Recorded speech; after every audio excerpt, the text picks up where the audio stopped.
Bom, certamente vocês já estão sabendo de tudo para a nossa avaliação oficial 2, mas eu vou revisar alguns aspectos que são importantes e certamente serão cobrados de vocês. Na oficial 2, cai todo o conteúdo de primeiro e segundo bimestre, né? Portanto, sistema nervoso e sistema cardiorrespiratório. Mas eu darei mais ênfase nessa oficial 2 para o sistema cardiovascular e sistema respiratório. Então, no sistema cardiovascular, todo o processo, né, que envolve o ciclo cardíaco, todos os processos, né, vocês devem fixá-los. Lembrando sempre que a atividade elétrica leva à atividade contrátil. Então, é preciso saber, inicialmente, como é gerado o potencial de ação pelo nó sinusal, quais as estruturas do tecido excitocondutor essa atividade elétrica percorre primeiramente, levando à despolarização de todo o tecido cardíaco e, com isso, a contração de todos os tecidos. Conhecendo dessa forma aquele termo que a gente fala de acoplamento, excitação, contração. Então, é preciso saber o que é acoplamento, excitação, contração. E quais são as fases do acoplamento, excitação, contração? Como que a atividade elétrica leva à atividade contrátil? E uma vez que tem atividade contrátil, isso faz com que o coração funcione como uma bomba propulsora de sangue. Então, é importante conhecer as estruturas em uma sequência exata de eventos, em uma sequência exata pela quais o sangue passa pelas estruturas cardíacas. Então, eu preciso saber onde o sangue chega no coração, por que estrutura ele passa, dali ele é bombeado através de qual vaso, vai para onde, retorna por qual vaso, passa por qual câmara. Então, tem uma sequência, né, de estruturas. Eu posso dar para vocês, por exemplo, as várias estruturas do tecido cardíaco de forma embaralhada. E pedir para você colocar isso numa sequência exata. Por exemplo, o sangue chega no coração pelas veias cavas superiores, passa para o átrio direito, do átrio direito passa através de uma válvula, vai para o ventrículo direito é bombeado para os pulmões através de um vaso, qual vaso é esse? Né? Retorna ao coração pelo átrio esquerdo, depois ventrículo esquerdo. Então, essa sequência exata de estruturas num fluxo anterógrado do sangue no coração, vocês precisam de gravar. E aí é uma questão de decorar mesmo, né? Os exercícios que vocês fizeram ajudam a fixar essas estruturas. E é preciso decorar mesmo qual é essa sequência exata de estruturas pelo qual o coração passa.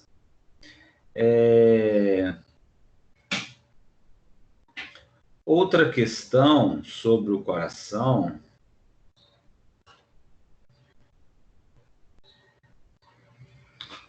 só um momento.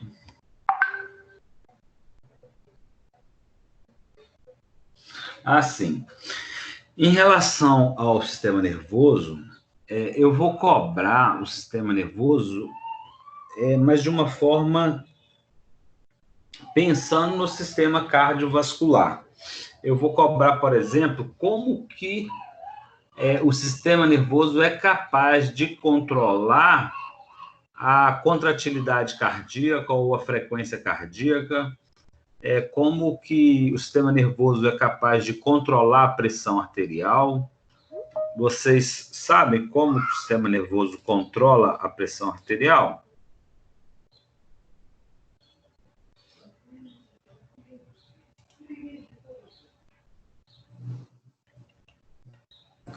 Vasoconstrição dos vasos sanguíneos? Isso é uma das formas. Aumentando a resistência vascular periférica, né? Pressão arterial é igual aqui, PA é igual aqui. Vocês já fizeram isso aí, hein? Cardíaco e vezes resistência vascular periférica. Vezes resistência vascular periférica. Então, se eu faço vasoconstrição periférica, né? Eu aumento a resistência vascular periférica, aumentando a pressão arterial. Mas o débito cardíaco, por sua vez, ele é igual a quê?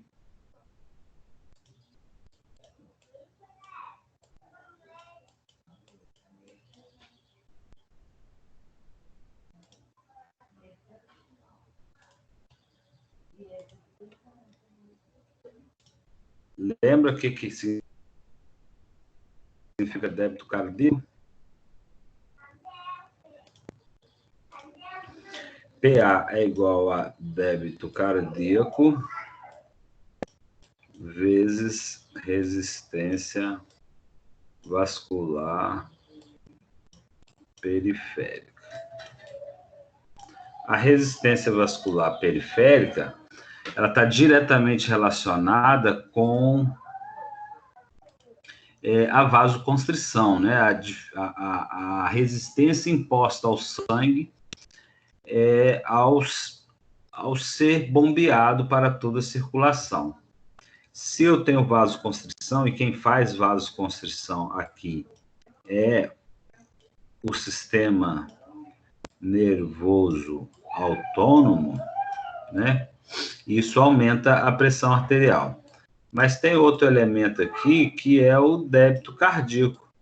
Débito cardíaco é igual a frequência cardíaca vezes volume sistólico. Quem que interfere com a frequência cardíaca? Sistema nervoso autônomo. Então, se eu tenho a atuação do sistema nervoso autônomo diretamente nos vasos e também no coração, isso eleva a pressão arterial. Então, como é que eu explicaria essa pergunta? Como que o sistema nervoso controla a pressão arterial? O sistema nervoso, através do sistema nervoso autônomo, né? Ele é capaz de aumentar tanto a resistência vascular periférica ou aumentar o débito cardíaco através do aumento da frequência cardíaca.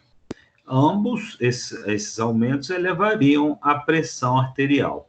E o oposto, como que o parasimpático interferiria na PA?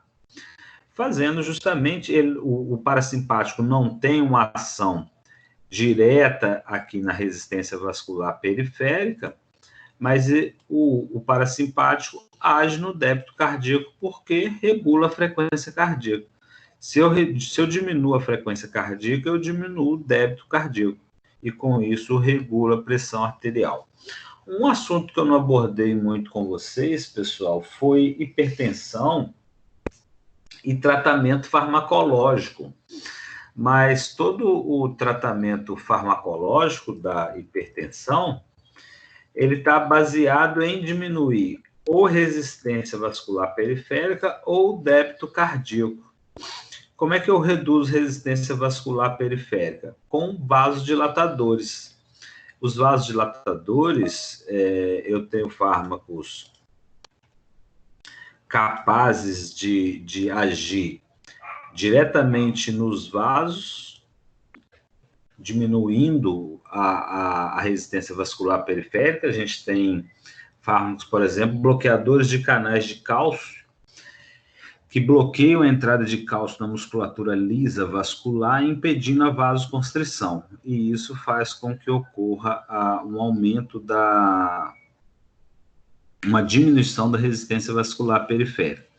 Ou eu posso agir sobre o débito cardíaco, principalmente agindo sobre a frequência cardíaca. Por exemplo, beta-bloqueadores. Fármacos beta-bloqueadores, como propanolol, atenolol, esmolol, eles impedem que o sistema nervoso autônomo, eles bloqueiam o sistema nervoso autônomo, impedindo que esse sistema seja capaz de aumentar a frequência. Então, é uma importante estratégia para redução da PA. Tem fármacos também que diminuem o volume sistólico. O volume sistólico, ele depende do retorno venoso, depende da quantidade de sangue que retorna ao coração para ser bombeado. E uma forma de diminuir o volume sistólico é diminuindo volemia. A volemia é a quantidade de sangue circulante no sistema circulatório. Mas tem como eu diminuir a quantidade de sangue circulante? Tem sim. O sangue ele é composto basicamente de água, que é o plasma sanguíneo, diluindo as células sanguíneas, glóbulos vermelhos e glóbulos brancos. E no plasma existem várias outras substâncias, como a glicose, como os sais minerais, etc. Mas se eu reduzo a quantidade de plasma, de água, eu reduzo a volemia. Mas como que eu faria para reduzir a quantidade de água? Através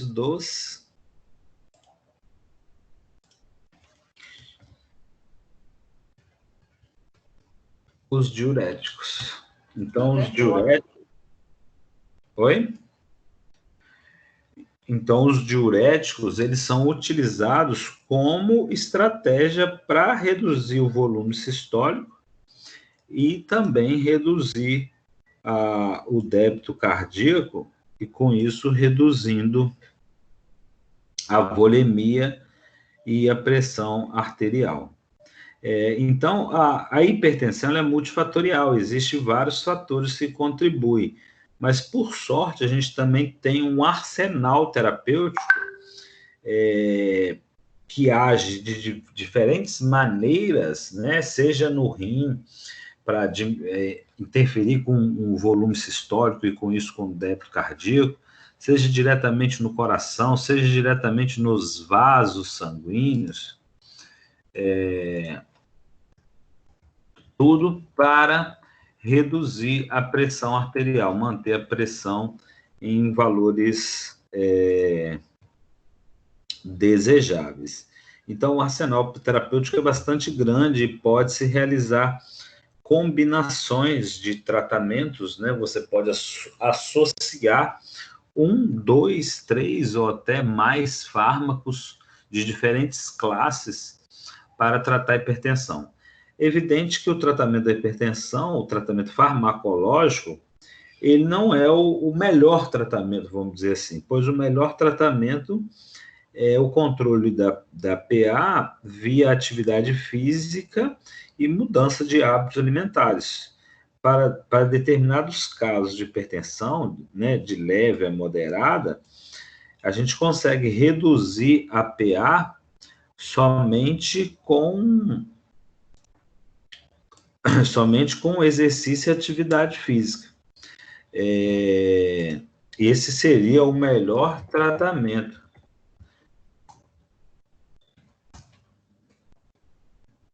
Porém, é muito difícil você implantar isso na sociedade e indivíduos adquirirem esses hábitos, né? A ponto de reduzir a sua pressão arterial. Então, aí entra uma vasta gama de medicamentos. Nós temos 6 ou 7 classes de medicamentos,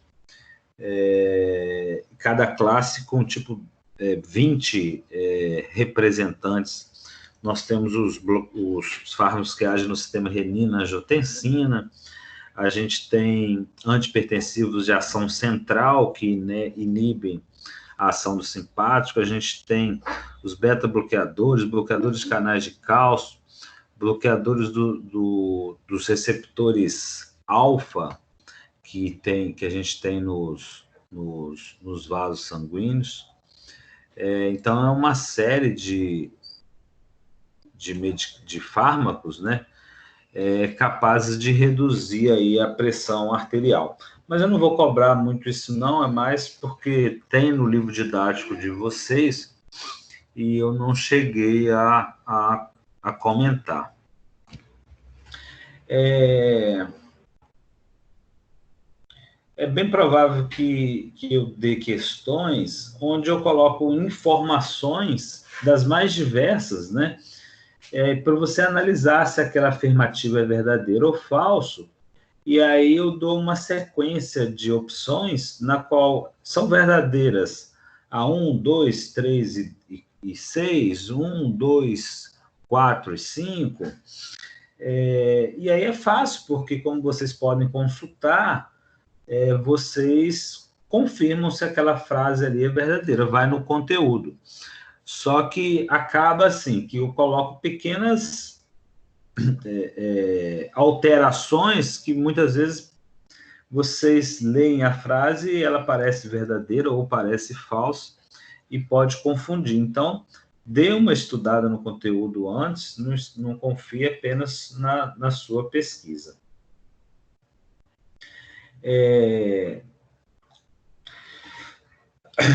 O ciclo cardíaco, pessoal, ele envolve os eventos, né, cardíacos do início de um batimento até o início do próximo batimento. Isso é chamado de ciclo cardíaco.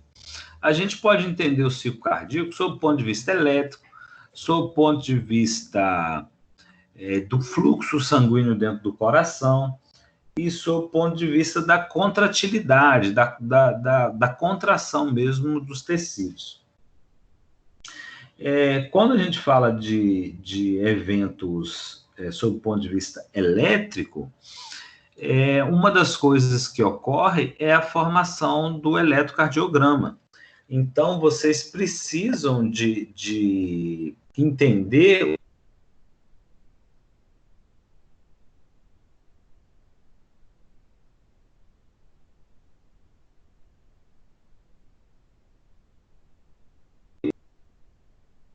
os significados de cada onda e cada intervalo durante o batimento. Tem um exercício lá naquela lista de exercícios que eu passei para vocês, que tem um exercício lá sobre eletrocardiograma que a gente deveria calcular qual indivíduo está com arritmia. Não sei se todos conseguiram fazer. Alguém não conseguiu fazer esse exercício?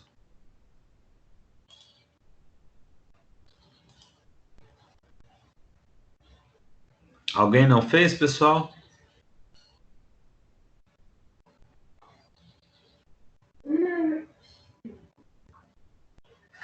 Todos fizeram? Todo mundo tomando café e ninguém aí, né? Ana Clara, Gustavo,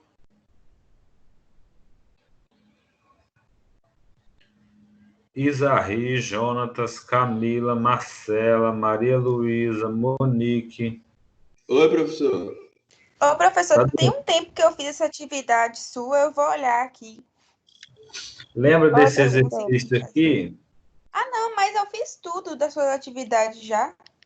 Eu devo ter conseguido, então. Alguém não conseguiu, pessoal? Esse exercício aqui pode parecer difícil, mas ele é fácil. Esse daí eu fiz, mas não sei se está certo, não. Ele fala para observar os resultados dos ECGs apresentado abaixo, né? E dá aqui duas figuras, figura 1 e 2. E, baseado-se no texto e nos ECGs e em conhecimentos correlatos, responda qual dos indivíduos pode estar sofrendo uma arritmia. Justifique mediante cálculos da frequência cardíaca dos indivíduos, cujos ECGs estão representados na figura 1 e 2. Então, é fácil aqui para calcular. Na figura 1,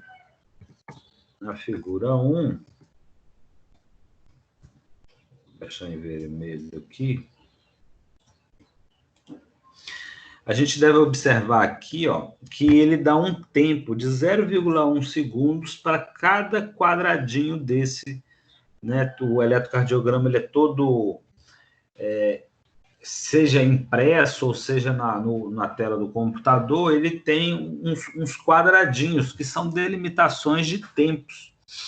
Então, um quadradinho na figura 1 dura 0,1 segundos.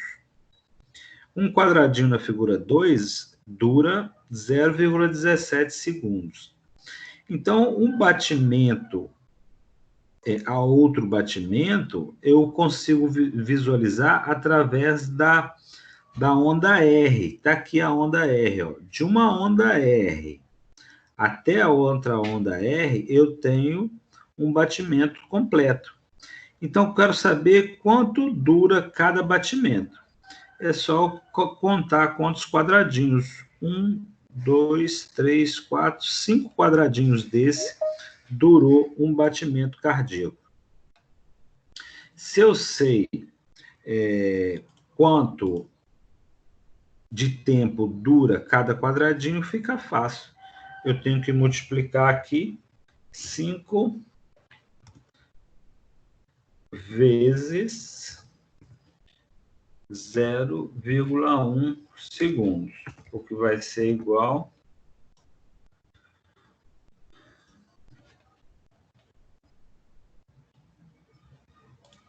a 5 vezes 0,1 é igual a 0,5. Ah, mas isso me deu a frequência cardíaca do indivíduo? Não. Mas eu sei que cada batimento durou 0,5 segundos. Eu quero saber quantos batimentos em função do tempo. Então, eu vou pensar em 1 minuto. 1 minuto é igual a 60 segundos.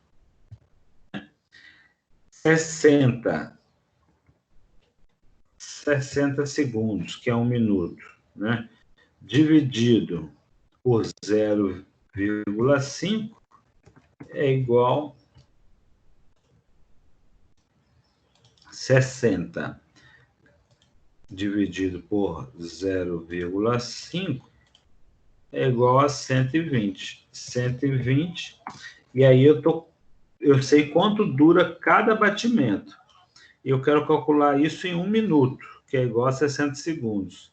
60 dividido por 0,5 é igual a 120 batimentos por minuto. Na figura 2, eu multiplico, eu sei que aqui também um batimento dura 1, 2, 3, 4, 5 quadradinhos, então eu tenho 5 vezes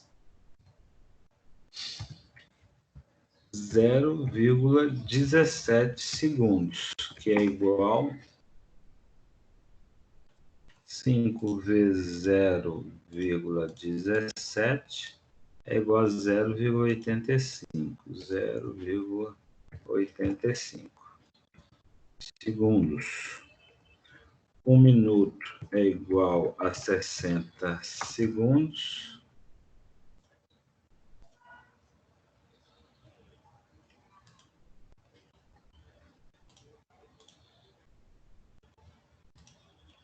Um minuto é igual a 60 segundos. Divido 60 segundos por 0,85, que é igual a 60 dividido por 0,85, que é igual a 70,5. 70,5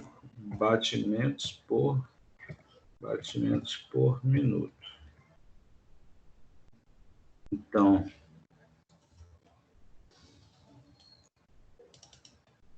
essa é a frequência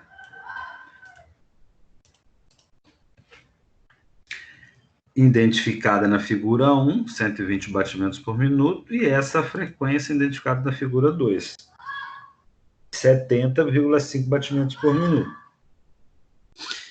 Qual dos dois indivíduos poderia estar sofrendo uma arritmia? Pensando numa frequência cardíaca dentro da normalidade. Quem? Qual que vocês acham? O indivíduo 1? O indivíduo 1, né? Ele está com que tipo de arritmia?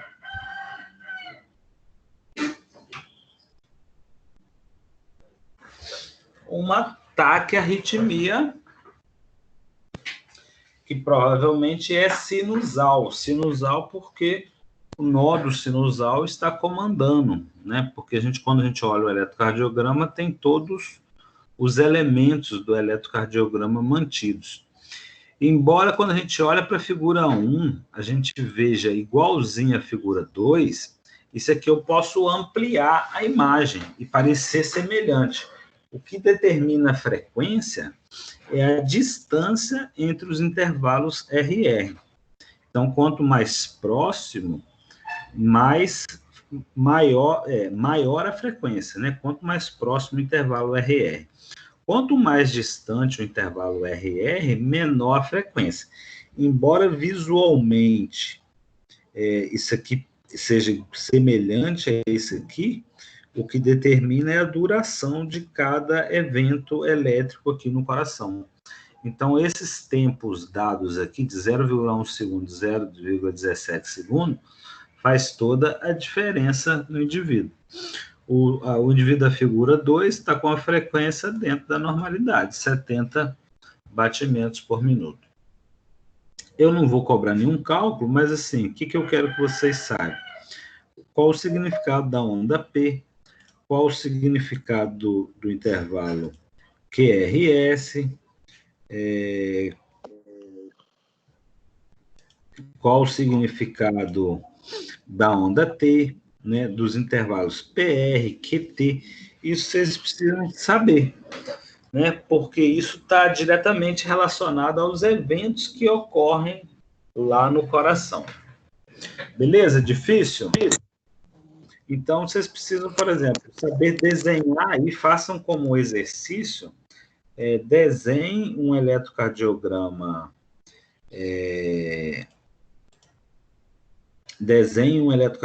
no caderno, façam as ondas e descreva o significado de cada onda, o que ela representa, cada onda dessa. Por exemplo, onda P, despolarização atrial, QRS, despolarização ventricular, onda T, repolarização ventricular. Então, façam esse exercício para vocês fixarem. Beleza? Sobre atividade... Ô, professor. Oi? Esse exercício é para entregar dia 5 mesmo, né? Amanhã, né? É isso mesmo. É isso. Ah, tá. Então tá, beleza. Beleza. Eu acho que aqui nessa lista de exercícios, eu falei sobre adaptações do indivíduo às altitudes. É importante vocês fixarem essas informações, porque possivelmente eu vou cobrar essas informações de vocês, de como o indivíduo se adapta à altitude. Vocês saberiam me responder?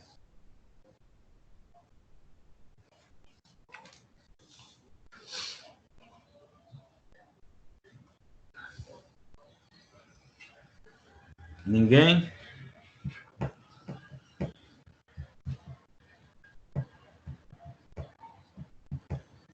A adaptação, pessoal, não é a questão de a pessoa foi para altitude,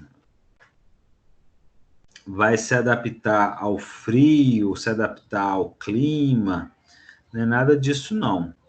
A adaptação, ela tem uma adaptação imediata, ó, tem aqui uma questão sobre isso. Ela tem uma adaptação imediata, que aumenta a frequência respiratória, aumenta a frequência cardíaca e a pressão arterial, mas tem uma adaptação, essa adaptação é momentânea, rapidamente o organismo se ajusta, e a adaptação mais importante, ela ocorre a médio prazo, né? Seria após uma semana, 10 dias, que o indivíduo é capaz de aumentar o número de hemácias. E isso tem sido uma estratégia interessante, porque muitos atletas utilizam-se desse conhecimento para treinar, né? Se preparar para competições em altitude. Ele viaja para altitude, se muda para um lugar de altitude elevada e treina lá. Com isso, como a gente tem uma dificuldade de captação de oxigênio, embora muitas vezes a gente costuma dizer assim, o ar na altitude é rarefeito. O que é esse ar rarefeito? Sob termos de concentração de oxigênio, nas altitudes de 2.000, 3.000 metros, é a mesma concentração. A gente tem no ar atmosférico, no ar ambiente que a gente respira, tem lá os mesmos 21% de oxigênio. A gente não está respirando menos oxigênio. Mas por uma questão de pressões, a gente tem dificuldade de criar aquela pressão negativa na caixa torácica para facilitar a entrada do ar. Então, a gente tem uma dificuldade de captação do ar mesmo, de volume de ar, né, que seria a nossa ventilação. E isso, a longo prazo, faz com que o organismo desenvolva estratégias para otimizar, então, o transporte desse oxigênio que está com dificuldade de chegar até os alvéolos pulmonares. E uma das estratégias é aumentar o número de hemácias. Por quê aumentar o número de hemácias? Porque são as hemoglobinas, né, as proteínas presentes nas hemácias que fazem o transporte desse oxigênio. Quanto mais hemácia, mais hemoglobina, naturalmente, maior facilidade de transporte desse oxigênio. Só que a curto prazo, essa elevação das hemácias, ela tende a tornar o sangue mais viscoso. Por quê? Já tem lá, a gente tem de hemácia cerca de 45% até 55% do volume total sanguíneo. Ou seja, é variável o volume de hemácias no sangue, né? Ela pode aumentar ou diminuir. Mas toda vez que aumenta, esse sangue torna-se mais viscoso, ou seja, eu tenho uma quantidade maior de célula para o mesmo volume de plasma. Qual é a estratégia do organismo? Ele lança a mão do ADH, o hormônio antidiurético, que retém a diurese, né, aumentando a quantidade de líquido circulante na circulação sanguínea, sobretudo de plasma sanguíneo, para tentar diluir melhor essas hemácias que estão aumentando em volume. Só que isso, no primeiro momento, o aumento da volemia acaba por elevar a pressão arterial, causar mal-estar, causar sensações desagradáveis no indivíduo. Mas, a médio prazo, isso se estabiliza e eu consigo manter uma quantidade elevada de hemácias na corrente sanguínea e o indivíduo manter mesmo essas hemácias mais elevadas que indivíduos que vivem na altitude do mar.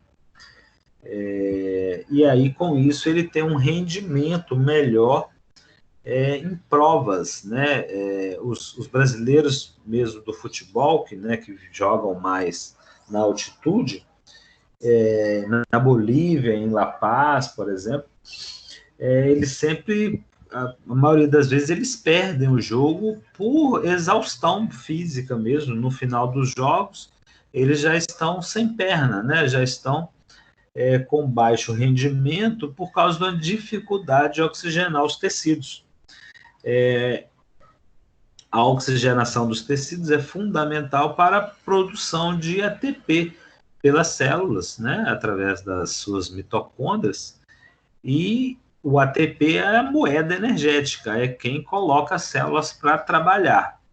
Na falta de oxigênio, eu vou deixar de produzir ATP? Não. Porém, eu vou usar uma via anaeróbica, o que pode acumular ácido lático nos músculos, aumentando a rigidez muscular, as câimbras, a dor e a ineficiência para executar a contração muscular efetiva, né, ou para desenvolver lá o esporte. Então, viajar com antecedência para a altitude é uma boa estratégia aí para se adaptar. E essa adaptação, ela demora um tempo, mas ocorre, sobretudo, pelo aumento do número de hemácias. Então, é uma estratégia bastante legal aí.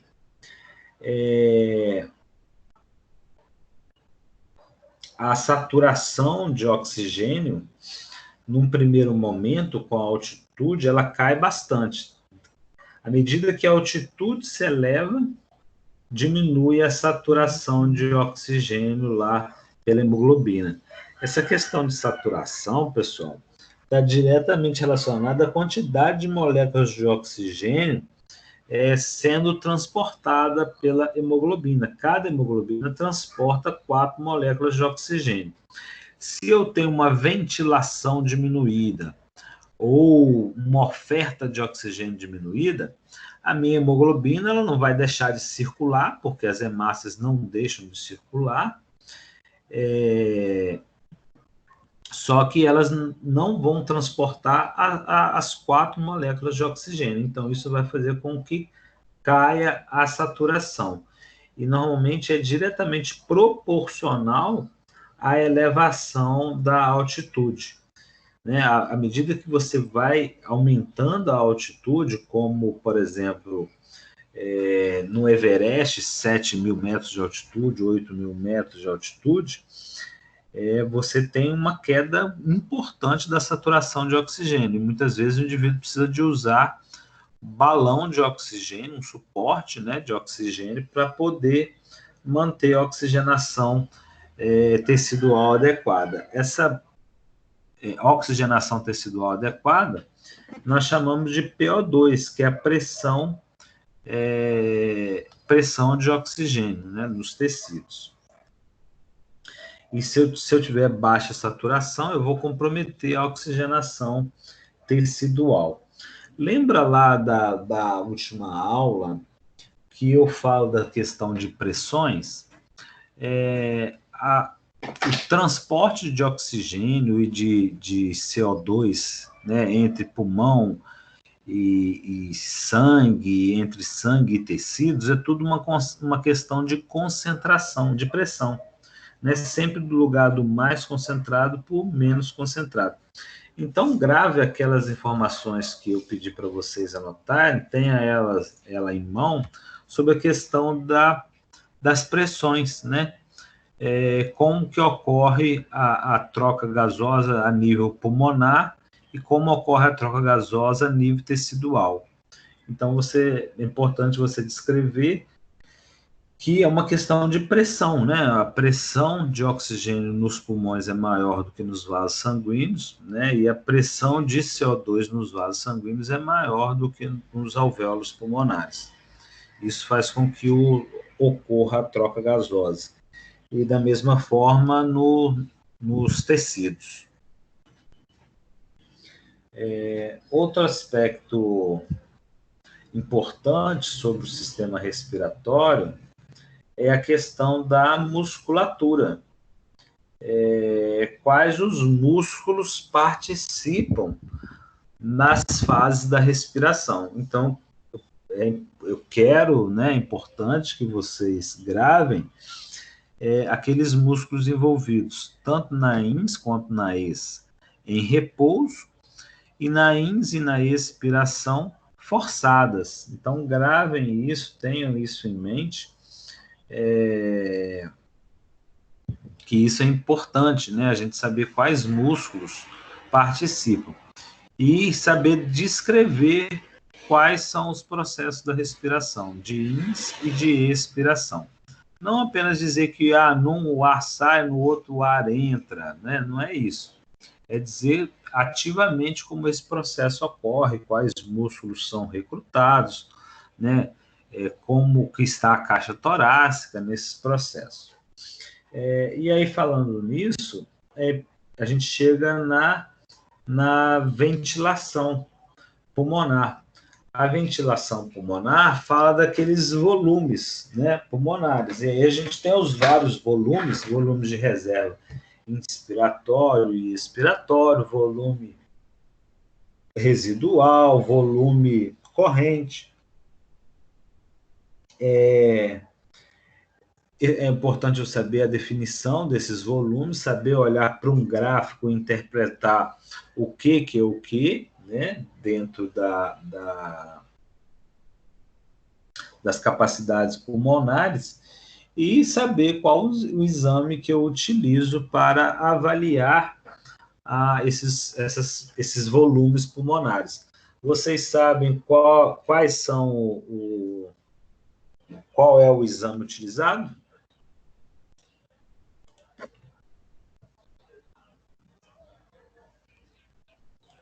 Espirometria?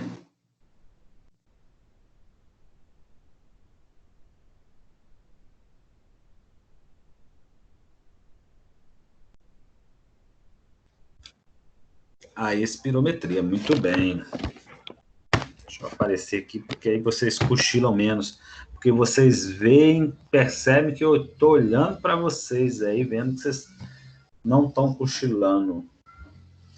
É a espirometria, pessoal. A espirometria é o teste, né, que avalia tanto a velocidade quanto a quantidade de ar que penetra nos pulmões do indivíduo. Isso pode ser feito em diferentes contextos, seja no contexto de uma atividade física, ou no contexto de um atleta, né, ou indivíduos com comorbidades na qual você quer avaliar se ele já perdeu capacidade pulmonar. Então, a espirometria deu uma revisada nesse conteúdo. Eu não me lembro se tem espirometria no livro didático de vocês. Tem?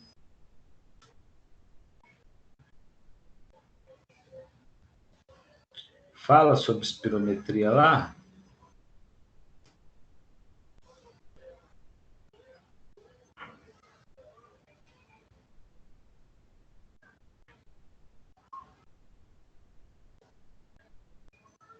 Professor, eu já vi esse assunto na web aula. Web aula do nosso conteúdo, do livro didático ou outra aula qualquer? Não, do nosso livro mesmo, da nossa matéria. Ah, legal. Então se tem na web aula, certamente tem no livro didático. Deixa eu ver o que mais que é importante. Eu vou cobrar mais questões discursivas. A turma de vocês é menor, é tranquilo de corrigir, então vai ter mais questões discursivas. Mas eu estou tomando cuidado para não fazer nenhuma questão que tenha perguntas, que tenham respostas prontas, né? Que você vai lá no slide ou que vai lá no livro didático, copie e colhe aquelas respostas. Então, eu estou elaborando aqui questões discursivas na qual você deve colocar também a sua percepção, o seu entendimento do conteúdo. Beleza? devo deixar a prova dia 18, né? Devo deixar a partir de 8 horas disponível, e vocês têm até meio-dia para fazer. Estudem, pessoal, o conteúdo todo, dê uma olhada, mesmo podendo fazer a prova, né, em sua casa, com os materiais didáticos à sua disposição. Não deixe de estudar, não, para fixar os conteúdos. Muitas vezes, realizando as provas, a gente acaba estudando, né, enfatizando bastante os conteúdos, e é assim que a gente acaba fixando, né, fixando aquele conteúdo estudado através das provas, né, através do estudo para as provas. Dúvidas? Estou à disposição. Algum assunto vocês não entenderam bem?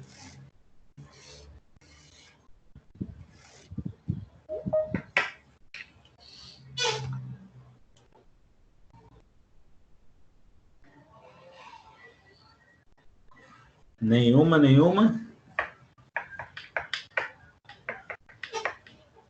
Todos já fizeram os exercícios? Eu ainda não. Eu fiz, não sei se está certo não, né? Então, seja o que Deus quiser. Não é assim não, tem que conferir para saber se está certo. Jonatas, falar alguma coisa?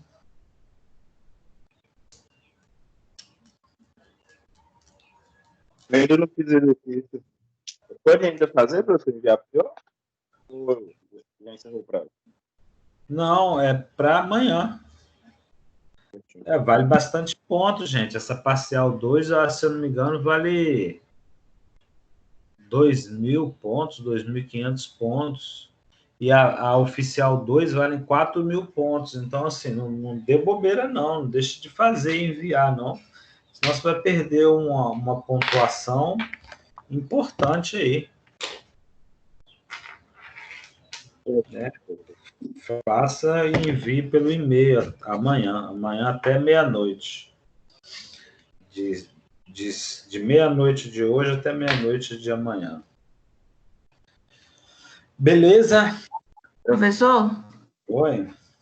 a prova vai ficar aberta a semana toda, a gente vai fazer da sua aula? Não, só na aula. Não vou deixar a semana toda, não. Algum professor vai deixar? Eu acho que não, mas Jaqueline da última vez deixou. Jaqueline